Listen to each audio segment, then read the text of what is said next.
Hello again, Bill Pfeiffer speaking from Marysfield. At the end of our podcast yesterday, I said to everyone that each day I pray for all of the people who have and who will come to Marysfield, and I've been doing that for decades. So I've been praying for you. You've come to Marysfield through this podcast, and I've been praying for you for decades that all of the right things happen once you encounter the Lord in reality in and through Marysfield, and that's kind of been the way that it's been. I can say to you that I have a secret that I know about you, and that it is absolutely the truth. You know, I know something about you that you don't know about you. And do you know what that is? That you are a good person. You know, many people don't believe that, but that is indeed the truth. I know a woman who's heard the Lord in a very special way since she's a little girl, and one day about 10 years ago, the Lord said to her, "My love for you and for all of my brothers and sisters is so great, it's absolutely infinite." And he made this comparison. He said, "My love is like all of the sand on all of the seashores in all of the world." Have you ever picked up a handful of sand at the beach?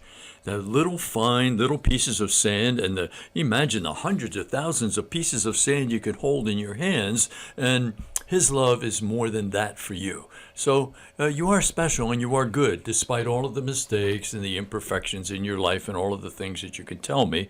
The fact is, I know that you are a good person, and that's the reason you're here. You're looking for some kind of life, something that would help your spirit, and perhaps through you help someone else. And you know that's the reason you're spending time listening to this podcast. Beautiful story, as I always promise on each time we get together. Once there was a woman who ran a small shop on the town's main street. On one particular day, her store was overflowing with customers, and in the midst of the mayhem, a friend stopped by to tell her, "Annie, I've got great news." "This had better be important," Annie said, with more than a shade of scorn to color her words. "Can't you see how busy I am?" Her friend winked. "It is important. You once told me that you have a burning question within your heart, one which you have shared with no one." "It is true," Annie said, continuing to work at the counter. "I have yet to find a person with enough wisdom to answer it." "Well," the friend said, "I've learned of a great saint who lives on the southern coast. Now you have someone who might be able to answer your question." Annie stared at all of her customers. The store was very busy, but she had waited a long time for this. So she told her customers there has been an emergency and invited them to come back at another time.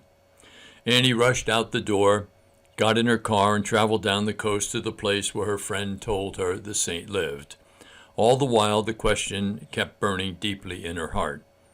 After looking for a couple of hours, she found herself outside the saint's small seaside hermitage. The door swung open. A small elderly woman stood smiling. "Good morning," she greeted Annie. "Come in. I've been expecting you."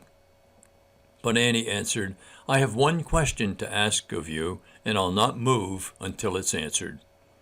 The saint wiped her hands on her apron, leaned against a doorpost, and waited.